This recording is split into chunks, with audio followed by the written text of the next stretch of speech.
صلی ونسلم علی حبیبہ الکریم الامین اما بعد فاعوذ باللہ من الشیطان الرجیم بسم اللہ الرحمن الرحیم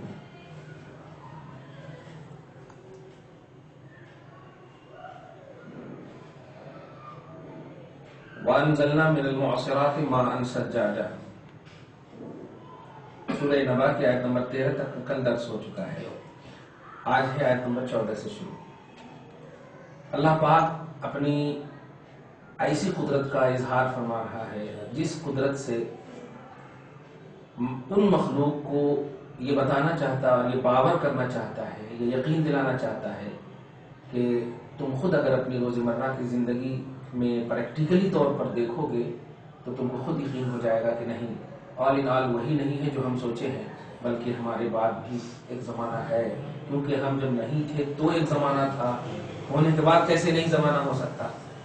جب ہم پیدا نہیں ہوئے تھے تو ایک زمانہ تھا، معدومات کا زمانہ، اب موجودات کا زمانہ ہوا، تو پھر جب رب کہہ رہا ہے کہ اس کے بعد بھی ایک زمانہ ہے تو کئی کو نہیں مان رہے، تو بہت ساری چیزیں، انہی میں سے ایک چیز اور پیش فرما رہا ہے وَأَنزَلْنَا مِنَ الْمُعْصِرَاتِ مَاءً ثَجَّاجًا، اور ہم نے بادلوں سے موسلادھار بارش نازل کی۔ یہ ترجمہ ہوا۔ حضرت دیکھیے اس کی تفسیر کیا کر، نزول کی وجہ بتا دیں کیوں نازل کیا۔ اللہ پاک کسی بھی چیز کو بیکار پیدا نہیں کیا۔ اب دیکھیے کیسے، تتمیما لتربیتکم و ترتیب معیشتکم، تمہاری تربیت کو مکمل کرنے کے لیے، چھوٹی سی بات نہیں تھی، اگر پانی نہ ہو تو کتنے اچھے سے اچھا کپڑا پہن لیجیے، استنجا لگ جائے تو حالت خراب ہو۔ تو تتمیما لتربیتکم، ایک دم معرفت کا جملہ دیکھیں، تمہاری تربیت کو مکمل کرنے کے لیے اللہ نازل کیا ہے۔ تمہاری تربیت مکمل ہو ہی نہیں سکتی بغیر پانی کے۔ کتنا مطلب انسان محتاج ہے اپنی زندگی کی بقا میں ایک اس چیز کا جس کو وہ پیدا نہیں کر سکتا۔ آج کچرے پانی کو صحیح کر سکتے ہو، آپ پیدا نہیں کر سکتے پانی۔ تو اللہ پاک نے جو پانی دیا ہے آپ کو، وہ تمہاری تربیت کی کاملیت کے لیے، تمہاری تربیت کو پورا کرنا ہے۔ اس لیے یہ مت کہنا کہ میرے پاس پیسے ہیں تو میں تربیت کر لوں گا، میں وہ کر لوں گا، یہ کر لوں گا۔ نہیں نہیں نہیں، جو چیز رب نے دیا ہے وہ تربیت کی تکمیل کا ذریعہ بن سکتا ہے، تمہاری چیز تربیت کی تکمیل کا ذریعہ نہیں بن سکتا، اس لیے بھی کہ تم کو خود اللہ نے پیدا کیا ہے، تمہاری چیز تو سٹم رون کی، تو تمہاری تربیت کی تکمیل کے لیے اللہ نے نازل کیا پانی کو۔ واہ، وہ ترتیب معیشتکم، اور تمہاری زندگی کی ترتیب کے لیے۔ سیٹ اپ برباد ہو جائے گا، ابھی ایک دن پانی نہیں آتا ہے، سیٹ اپ برباد ہو جاتا، بڑی سے بڑی دعوت چھوٹ جاتی اگر فریش نہ ہو سکے، جس کا ذریعہ پانی ہے۔ تو تمہاری معیشت کو مرتب کرنے کے لیے، ٹھوس کرنے کے لیے، ایک لیول میں لانے کے لیے اللہ پاک نے بارش کو نازل کیا۔ کیا خوبصورت پہلو ہے۔ آگے فرماتا ہے، یہ موسرات کی تفسیر سحب سے، یعنی بادلوں سے، بالریاح، ہواؤں کے سے ساتھ، کچھ پانی ایسے بھی برساتا ہے جو بغیر ہوا پہ ہوتا ہے، کچھ طوفانی بارش جس کو موسلادھار بارش بولتے ہیں۔ مان سجادہ، مان سجادہ، ان مطلب موسلادھار بارش کو بھی بولتے ہیں، اور رمجھم رمجھم جو بارش ہوتی اس کو بھی بولتے ہیں۔ آسمان سے دو طرح کی بارش ہوتی، ایک بارگی زبردست بارش ہوتی جس میں ایک دم سب درہم برہم ہو جاتا، اور ایک ٹم ٹم ٹم ٹم ٹم بارش ہوتی، تو دونوں اس کو اردو میں سمجھیے رمجھم رمجھم بارش بولتے ہیں، رمجھم اور موسلادھار بارش، دونوں بارش کو اللہ پاک نے نازل فرمایا۔ اب علت دیکھیے، اس کی وجہ، اس کا راز دیکھیے۔ اللہ پاک فرماتا ہے، لنخرج بہ، تاکہ ہم نکالے اس پانی کے ذریعے سے، حبن، حب بولتے ہیں دانا، جو زمین میں ڈالتے ہیں اس کو، حبن تقطعون بہ، جس کے ذریعے سے تم غذائیت حاصل کرتے۔ دانا اگر نہ ملے، آج ایک دم ایک چھوٹی سی بات، بڑی اچھی بات، آج تم دیہاتیوں کو، کھیڑے گاؤں والوں کو، شہریوں کبھی ملامت نہیں کر سکتے، کیونکہ وہ لوگ اگر خون پسینے بہانا بند کر دیں تو تم اچھے سے اچھے چاول نہیں کھا پاؤ۔ تمہیں اپنے پانی پینے کے لیے فلٹر کرنا پڑ رہا ہے، لیکن جاؤ کھیڑے گاؤں میں ایک گریڈ پانی ملتا ہے، زمین سے میٹھا پانی ملتا ہے۔ تو اگر غور کریں تو سارے شہری وہی کے محتاج ہیں۔ بڑے سے بڑے آپ انبیاء کو دیکھیے، بالکل قریہ کا لفظ آیا، قریہ ام القرى، یہ سب کا لفظ آیا گاؤں میں. کیوں؟ ایک دم فریش چیز کے لیے، فریش مال، فریش سب کچھ اللہ پاک اس میں دیا ہے. اس لیے ظاہری ناز نہیں کرنا چاہیے. اب آگے دیکھیے اللہ پاک نے دانے کیوں دیا، دانے کیوں نکالا زمین سے، تقطعون بہ، تاکہ تم اس کے ذریعے سے غذائیت حاصل کرو. کتنے اچھے بھی آپ اچھے سے اچھا بریانی وغیرہ کھا لیجیے، لیکن آج بھی اگر نیچرلی دودھ اور گیہوں کی روٹی کھائیے، ہزاروں بریانی پر افضل ہے، ہزاروں بریانی پر افضل ہے. یہ آپ کے ٹیسٹ کو لا سکتا ہے، سوادشٹ بنا سکتا ہے، بس وقتی طور پر خوشیاں دے سکتا ہے، لیکن جسم کے لیے جو صحیح غذائیت ہے وہ نیچرلی چیز ہے، اور نیچرلی وہ چیز جو جسم کی فٹ ہو، جسم کے مطابق ہو. تقطعون بہ، کتنا پیارا لفظ ہے، ڈکشنری میں نہیں ملتے ہیں ایسے سب الفاظ.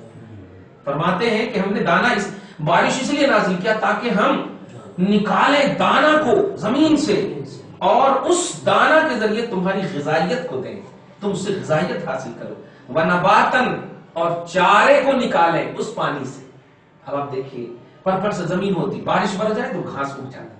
یہ گھاس کیوں اگتا؟ ہمارے گائے کے لیے، ہماری بکریوں کے لیے، سمجھ رہے ہیں؟ تو کس لیے؟ تَعْلَفُ بِهِ مَوَاشِيكُمْ، واہ، ہم اس کے ذریعے یعنی پانی کے ذریعے سے دانا اگائے غذائیت کے لیے، اور گھاس گھوس اگائے کس کے لیے؟ تاکہ تم اپنے مواشی کو، جانوروں کو کیا دے سکو؟ چارہ دے سکو. یہ اللہ پاک کی قدرت ہے. دیکھیے یہ آیت نمبر 15. آگے دیکھیے آیت نمبر 16 دیکھیے، وَجَنَّاتٍ أَلْفَافًا، اور ہم نے پانی نازل کیوں کیا؟ تاکہ ہم اس پانی کے ذریعے سے دانا دیں، دانا کے بعد چارہ دیں، اور چارہ کے بعد باغات کو، جس کو آج کی زبان میں ترجمہ کرو پارک کو، ہاں گارڈنز. یہ کس لیے؟ منتزہات لکم وبسط، تاکہ تم سکون حاصل کر سکو، ریلیکس حاصل کر سکو. جانتے ہیں حضور کے معراج کی وجہ کیا ہے؟ حضور کو اللہ پاک نے کیوں بلایا؟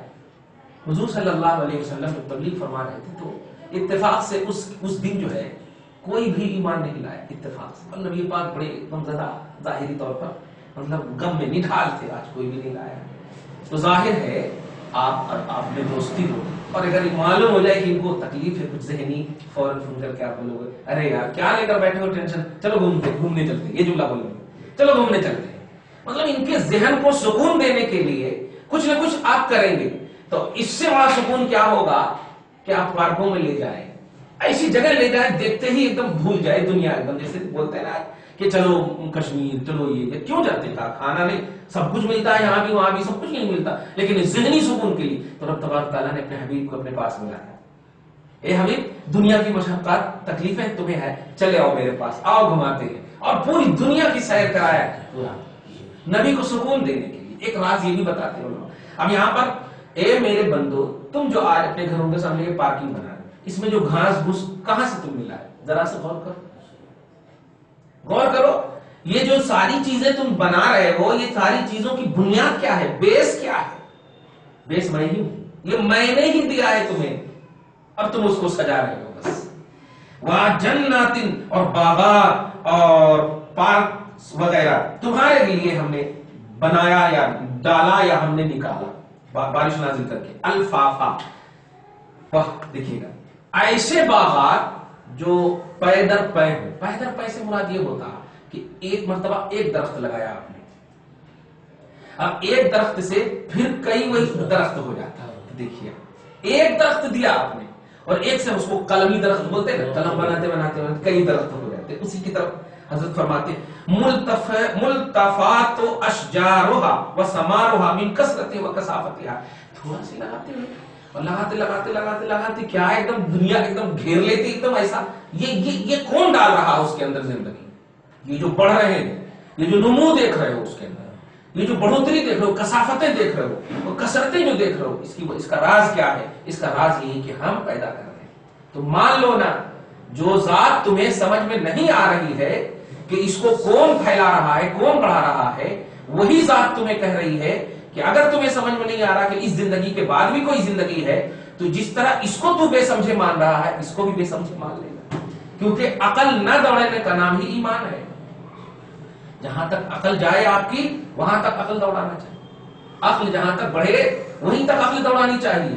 اب عقل نہ بڑھے پھر نہیں دوڑانی چاہیے. ایک چھوٹی سی بات ہے, جیسے آپ ہم سب ابھی باوضو بیٹھے ہیں الحمدللہ, غسل کر کے بیٹھے. ظاہر ہے جب باوضو ہے تو غسل والے ہی ہوں گے, لیکن اگر ہم میں سے کسی کا وضو ٹوٹ جائے تو اب جب وضو ٹوٹ جائے تو وضو کی جگہ کو دھونا چاہیے نا, لیکن نہیں آپ ہاتھ دھوتے ہو, اب چہرہ دھوتے ہو, ناک میں پانی ڈالتے ہو, پاؤں دھوتے ہو. ارے یار وضو کہاں سے ٹوٹا, سمجھ رہے نا. اور دھونے میں یہ سب, تو جواب ملا یہ سب عقل مت دوڑاؤ, یہ نبی نے کہا ہے, خدا نے کہا ہے. تو اللہ رسول جو کہہ دے عقل وہاں تک نہ پہنچے, نہ پہنچنے دیجئے, بلیو کیجئے, مانیے, یہی ایمان کرنا. تو یہاں پر بھی اللہ پاک اپنے پوزیشن کو کہنا چاہ رہا ہے, اے میرے بندو تم نے اپنے سامنے پارک بنایا, تھوڑا سی گھاس لگایا, اب اتنا بڑھا دیا میں کہ تم اب کاٹ رہے ہو اس کو. یہ بڑھانے والا کون ہے؟ اگر تم کہتے ہو ہم پانی دیے تو پانی والا کون ہے؟ تم کسی نہ کسی زاویے سے پھنس جاؤ گے آ کر کے. اس لیے مان لو باس بادل موت حق ہے, یہی ہے باس بادل موت حق ہے. کتنی مثالیں پیش کر رہا اللہ پاک باس بادل موت کو ثابت کرنے کے لیے, آخرت کو ثابت کرنے کے لیے, اعمال کی جزا اور سزا کو ثابت کرنے کے لیے, قبر کے عذاب کو ثابت کرنے کے لیے اللہ پاک کتنی مثالیں دے رہا ہے. مثالیں دے کر کے سمجھانا چاہ رہا ہے. آگے دیکھیے اب یہ آیت نمبر 16 تک کے بعد جو اب تفصیل کر رہے ہیں وہ کتنا مزہ آئے گا آپ سنیے. حضرت کے الفاظ کل ذالک من المقدورات التي يتفتن منها العاقل, یہ ساری چیزیں جو قدرت کی پیش کی گئی یہ تمہاری قدرت میں نہیں ہے, یہ ساری چیزیں, یہ ساری مقدورات, یہ ساری چیزیں ہم تمہارے سامنے جو رکھے, جیسے کیا کیا, رات کو بنایا لباس, دن کو بنایا سونے کو بنایا, دن کو ذریعہ معاش بنایا, 7 طبق بنایا, آسمان بنایا, سورج بنایا, یہ ساری چیزیں جو ہم نے بنایا عقل مندوں کے لیے اور انصاف پسندوں کے لیے. اب حضرت فرما رہے ہیں الا وقوع الحشر والنشر وجميع الامور الغیبۃ الموعودہ فی یوم الجزاء بل جميع المقدرات الداخلة تحت قبضۃ القدرت الالہیہ. یہ ساری چیزیں حشر پر بھی دلالت کر رہی ہے. عقل ذرا سی دوڑاؤ, انصاف کی نگاہ دوڑاؤ, انصاف سے کام لو. اپنے بیک گراؤنڈ کو مت دیکھو, میرا باپ دادا ایسا تھا, ایسا نہیں. تھوڑی دیر کے لیے بھی توجہ دو, تھوڑی دیر کے لیے ایک دم تمہیں یقین ہو جائے گا کہ نہیں حشر بھی حق ہے, اٹھائے جانا بھی حق ہے, اور تمام وہ باتیں جو جزا اور سزا سے تعلق رکھتی ہیں وہ ساری باتیں بھی حق ہے. تم توجہ دو. حضرت بار بار یہ دیکھیں, اسی کو کہتے ہیں عارف باللہ. اور پاک فرماتے ہیں کہ توجہ دو, یتفتن منها العاقل, فتن میں سمجھ کو, عقل مند اگر سوچ اور شدھ سے کام لے, انصاف کی آنکھ سے کام لے, تو وہ ضرور حشر کا بھی قائل ہو جائے گا, نشر کا بھی قائل ہو جائے گا. اذ نسبت القدرت الکاملۃ الالہیہ الی هذه المقدورات وامثالها والى الامور الموعودہ فيها على السواء والارادۃ الکاملۃ الالہیہ ترجح كل منهما عند حلول ما قدر اللہ له من الوقت والاجل. یہ پوری عبارت کا مطلب یہ کہ اس لیے کہ کامل قدرت کی نسبت صرف اور صرف اللہ ہی کی طرف کر سکتے ہیں, یعنی آل ان آل اتھارٹی, آل ان آل پاور صرف اللہ ہی کی طرف کر سکتے ہو. جیسے ایک چھوٹی سی مثال, اب وہ کہیں گے کہ نہیں یہ تو میں نے لگایا ہے, تو میں نے کہا کہ بھائی آپ نے تو ایک لگایا تھا, یہ ایک میں انیک کہاں سے آ گئے, یہ انیک کہاں سے آ گئے, تو سائنس کہتی, تو سائنس کہاں سے آ گئے, بایولوجی ہے, یہ بایولوجی کہاں سے آ گئی. جو کچھ بھی آپ بولو گے اس کے پیچھے سبب اور ذریعہ بنتا چلا جائے گا اور آپ پھنس جاؤ گے. تو ایک نہ ایک دن اپنے پاور کو آپ کو مجبور کر دینا پڑے گا. چنانچہ آپ درس میں دیکھیں گے سورہ صافات کی آیت نمبر 96 میں, ہاں سورہ صافات پارہ نمبر 23 میں یہ صاف بتا دیا گیا, اور اس سے آپ ایک دم ذہن میں ہمیشہ یاد رکھیے گا اس کو, کہ سائنس ترقی نہیں کر رہا ہے, خالق سائنس ترقی فرما رہا ہے.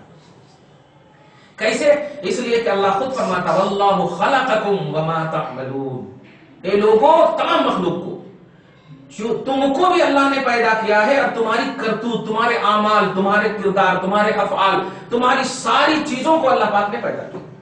تو جب تم ہی اللہ پاک کی مطلب مخلوق ہو, تو تمہارا سائنس ہی, تمہارا بایولوجی, تمہاری فزکس, یہ ساری چیزیں تو باپ کی ہے نا.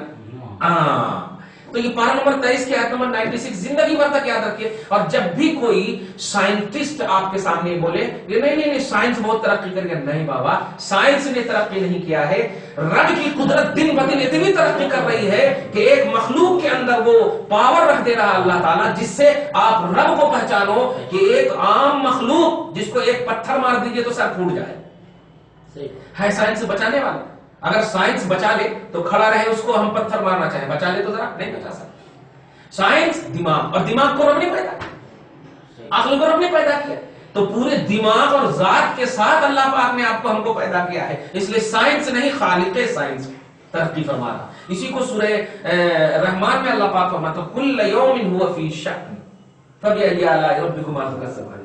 کل یوم هو فی شأن، اللہ پاک ہر دن ایک نئی شان میں رہتا ہے. کمال ہے، ہر دن ایک نئی شان میں. اب کل آپ کی طبیعت ٹھیک تھی، آج آپ کی طبیعت ٹھیک نہیں ہے. یہ کون کر رہا ہے؟ یہ اللہ پاک کر رہا ہے. تو سورہ رحمان کی کل یوم هو فی شأن آیت نمبر آپ اس میں ہے سورہ مجادلہ.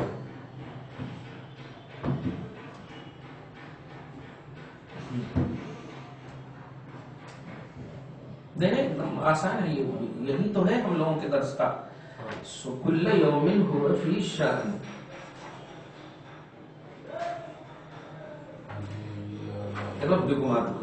ہاں 33 ہے اس میں. ہاں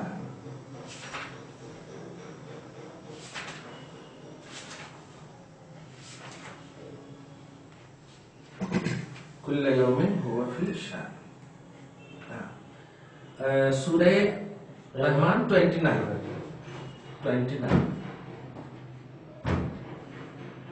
تو اللہ پاک ہر دن ایک نئی شان میں ہے.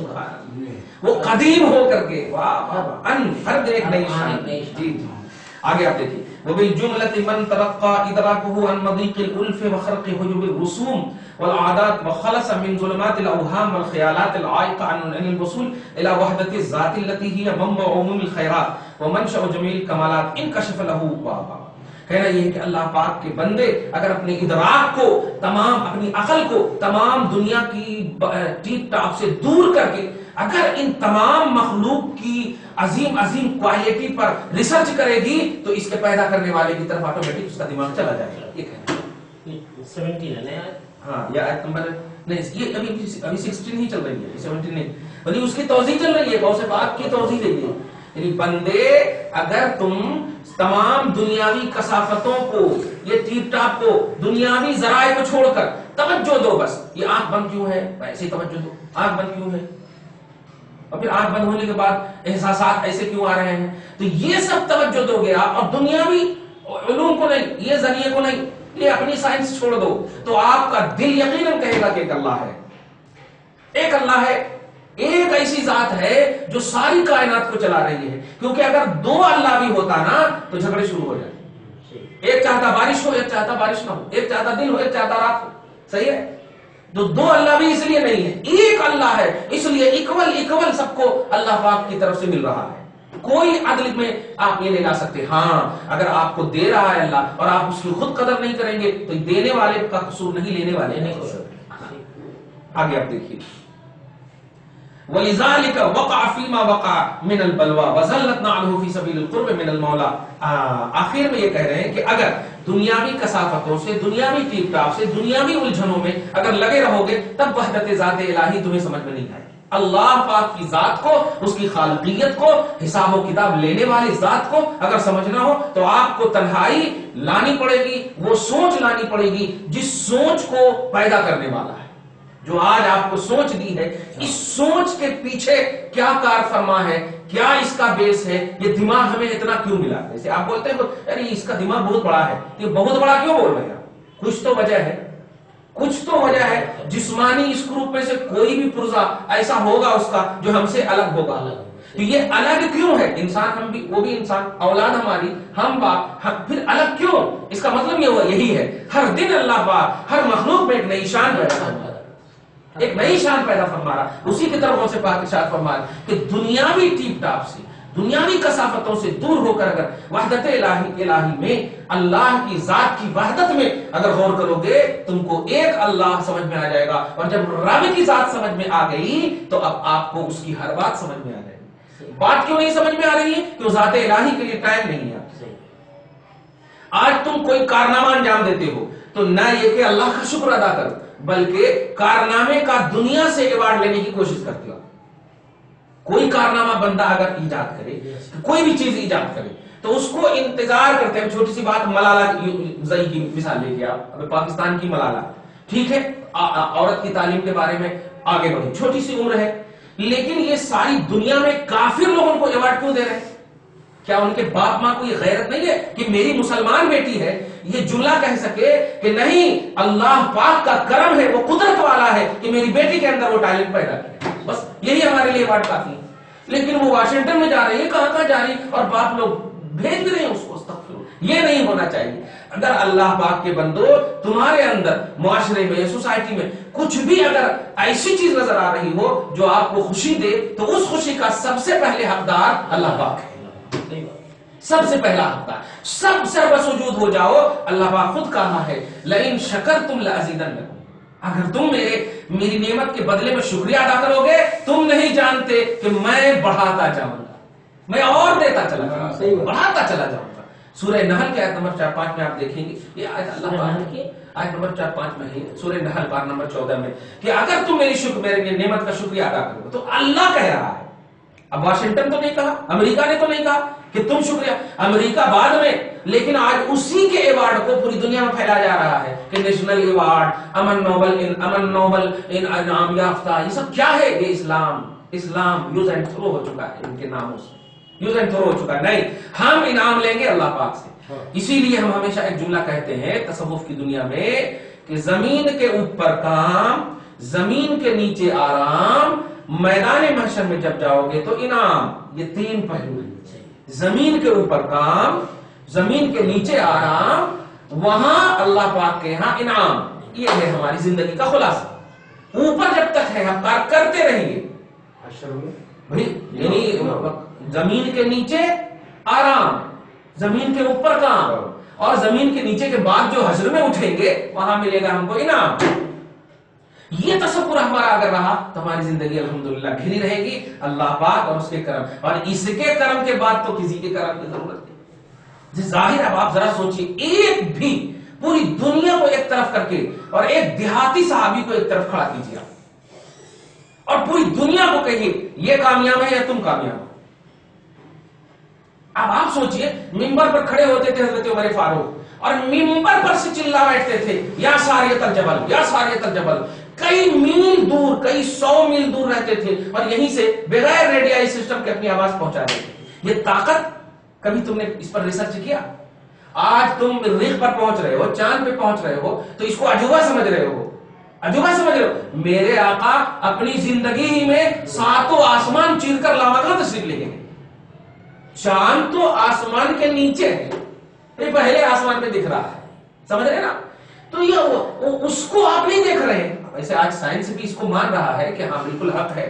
کہنا یہ ہے کہ ایمان والوں کو چاہیے کہ اللہ پاک کی قدرتوں کا اگر مشاہدہ کرنا ہو تو کچھ نہ کچھ اللہ پاک کے لیے تنہائی میں اس کی ذات میں غور کرنا چاہیے۔ اس کا دماغ جتنا اللہ کی ذات کے لیے بڑھتا جائے گا، فضائل، انعامات، نعمتیں خود پر بھی آئیں گی، خود پر بھی نازل ہوں گی اور نسلوں پر بھی نازل ہوں گی۔ بچے اگر کامیاب ہو گئے، چاہے وہ دنیاوی اسکول کے اعتبار سے ہو یا دینی اسکول کے اعتبار سے، کوئی بھی کارنامہ کرے سب سے پہلے خود بھی جھکیے اور کہیے بیٹا بہت بڑا کارنامہ، اور یہ تم مخلوق ہو، خالق اس کا مستحق ہے۔ ہم سب مل کر اللہ کی بارگاہ میں سب سجود ہو جاتے ہیں تو انشاءاللہ اس پر مہر لگ جائے گی کہ آپ نے نعمت کا شکریہ ادا کیا ہے۔ ہم کو مخلوق کا انتظار نہیں کرنا چاہیے کہ ہاں بہت بہت شکریہ، بہت بہت آپ کو یہ ہو، مبارک ہو، یہ نہیں نہیں نہیں۔ اسی لیے نکاح کے وقت بھی رسول پاک نے جو دعا دیا، توجہ دے، کیا دعا دیا ہے کہ جب تم نوشا سے ملو تو کیا جملہ ہے؟ اللہم بارک لکما، اللہم بارک، اللہ تمہارے دونوں کے اندر برکت دے، بارک اللہ فیکما، یہ جملہ ہے عربی کا، بارک اللہ فیکما وجعل بینکما، اللہ تم دونوں کے اندر برکت دے. حالانکہ وہاں بیوی نہیں ہے, لیکن دیکھیے اسلام کتنا مست مذہب ہے. تم دونوں کے اندر برکت دے اور تم دونوں کے دلوں کو یکساں بنائے رکھے, محبت کو ٹھوس رکھے. کتنا کوئی, یعنی جتنی بھی بڑی نعمت, چاہے انجوائے کا مسئلہ ہو, خوشیوں کا مسئلہ ہو, جو بھی ہو, ان تمام مسائل میں ہمیں اور آپ کو ہر حال میں سب سے زیادہ مستحق سجدہ, مستحق شکر جو ہے یہ اللہ پاک کی ذات ہے. غوث پاک کے ان تمام آیت نمبر 16 تک کی آج تک کے درس کا خلاصہ یہی ہوا. اور اخیر میں دیکھیے غوث پاک خدا کی قسم سید الاولیاء ہو کر کے, سلطان الاولیاء ہو کر کے, آپ ہم تو دعا کریں تو ہم لوگ چلو گناہگار ہیں, لیکن آپ ایک لائن میں دعا کرتے ہیں. دعا کیا ہے وہ سن لیجیے, مزہ آ جائے. ہم لنا من لدنک رحمتا, ہمیں عطا کر مولا اپنی طرف سے رحمت. اب بتائیے اتنا بڑا ولی, اللہ کی رحمت کے بغیر ولی ہو ہی نہیں سکتا, لیکن پھر بھی رحمت کی دعا کر رہا. یہ اب اس سے کیا میسج ہم کو ملتا؟ ارے غوث پاک صرف ہمیں دیکھ لینا میدان محشر میں, ہم یہی سمجھیں گے کہ میری کامیابی ہے. خالی دیکھ لے, وہ صحیح ہے نا, بلائے نہ بلائے الگ چیز ہے, وہ دیکھ لے ایک مرتبہ ہمیں. ہم صرف ان کی دیکھنے کو اپنی نجات سمجھ رہے ہیں کیونکہ اتنا پاور ہے ان کے پاس, لیکن وہ خود وہ جان رہے ہیں کہ جو بھی ہمیں پاور اور نعمت ملی ہے اس کا حقدار صرف اللہ ہے. تو ہم لنا من لدنک, اے اللہ ہمیں اپنی خاص رحمت عطا فرما, اپنی بارگاہ سے خاص رحمت عطا فرما. اور ایسی رحمت, جملے پہ غور کیجیے, تم جینا ان امثال هذه المحالک, جو دنیاوی ٹیک ٹاک میں خالق کو چھوڑ کر مخلوقات کی کثافتوں میں جو الجھے ہوئے ہیں اور ہلاکت کرنے والی چیزیں ہیں, ان تمام چیز سے ایسی رحمت ہمیں عطا کر جو ان تمام چیز سے ہمیں نجات دے سکے. یہ حضرت فرمایا رحمتن تم جینا, ایسی رحمت جو ہمیں نجات دے سکے. اور ان امثال هذه المحالک, ان ہلاک کرنے والی چیزوں سے, ان ہلاک کرنے والی چیزوں سے ایسی رحمت ہمیں عطا فرما جو نجات دے سکے.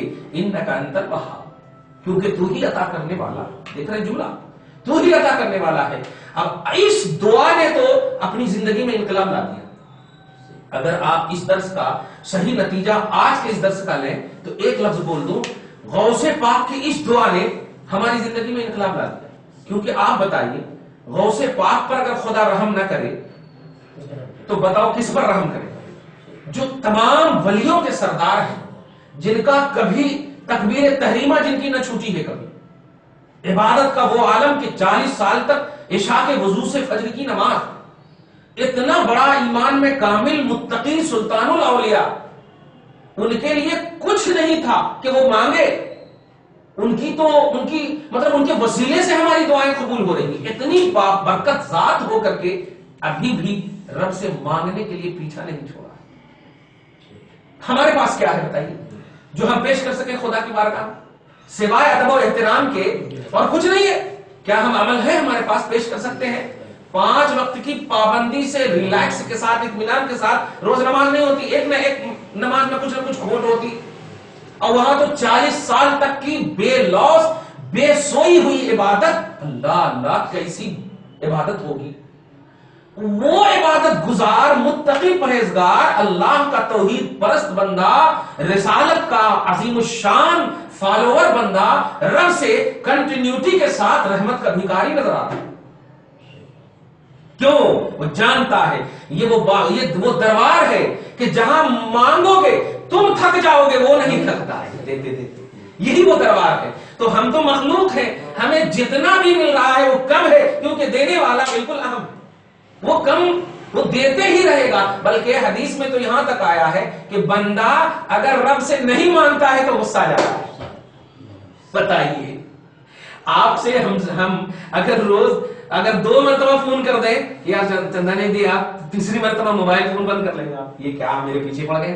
صحیح ہے, زمانے کا حالت بتا رہا ہوں. ابھی مانگنے والے روز آ جائیں, 2 دن صرف آ جائیں, ارے کیا جی یہ گھر نظر آ رہا, یہی بولیں گے. لیکن خدا کہتا ہے تم روز کیا سیکنڈ بھی اگر تم اس سے غافل رہو گے تو میں ناراض ہوں. مانگو جتنا مانگنا ہے, میں دینے ہی کے لیے ہوں, لینے کے لیے نہیں. کمال ہے, وہ خالق ہے, اسی لیے اس کو رحمان بولتے ہیں. رحمان اس ذات کو بولتے ہیں جس کے یہاں بس دینا ہی دینا ہو، نہ مانگے تو وہ ناراض ہو جائے، آپ سے مانگے تو آپ ناراض ہو جاتے ہیں. کمال ہے. اللہ پاک آپ کو ہم سب کو آج کے اس خصوصی درس سے فیض کامل عطا فرمائے اور غوث پاک کے کرم سے اس درس کو قبول فرمائے، اور ہم جن جن چیزوں کے محتاج ہیں اللہ پاک ہم سب کو عطا فرمائے. اور سب سے بڑی ضرورت ہمیں دنیا اور آخرت دونوں میں کامیابی کی ہے. ایمان اور کلمہ پر ہم سب